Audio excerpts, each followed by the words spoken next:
দেখলাম কাজী মীরার প্রকৃতি কন্যার কাব্যকথা, বইটি মোড়ক উন্মোচন হয়েছে। কথা বলছি কবির সঙ্গে। আজকে আপনার প্রকৃতি কন্যার কাব্যকথার মোড়ক উন্মোচন হলো এবং ফাইনালি আপনার বই সবার হাতে হাতে পৌঁছেও গেছে ইতিমধ্যে। একটু অনুভূতি জানতে চাইবো। আজকে আমার আসলে ভীষণ ভালো লাগছে যে গুণী মানুষরা আছেন আমার পাশে এবং আমার বইয়ের মোড়ক উন্মোচন করেছেন। আমি সত্যি আনন্দে আপ্লুত। কাজী মীরার প্রকৃতি কন্যার কাব্যকথা আজ মোড়ক উন্মোচন হয়েছে, তার সম্পর্কে দুটি কথা। আমার কমফোর্ট জোন রবীন্দ্রনাথ। রবীন্দ্রনাথ কিন্তু তার লেখাকে ভাগ করেছে, 5টি ভাগে ভাগ করেছে: প্রেম, প্রকৃতি, স্বদেশ, পূজা, বিচিত্র। কিন্তু আমি সাধারণ অন্য কোনো কবিদের মধ্যে এরকম কখনো দেখি নাই যে আলাদাভাবে প্রকৃতি নিয়ে কোনো সৃষ্টি করা।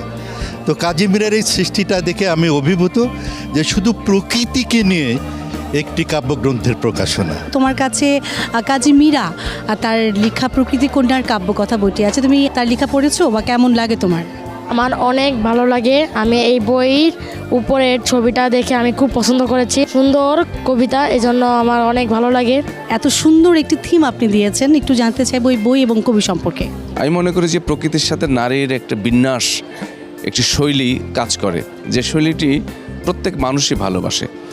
আর এই বইটির নামকরণ দেখে আমার মাথায় এলো যে প্রকৃতিকে কিভাবে নারী রূপে উপস্থাপন করা যায়।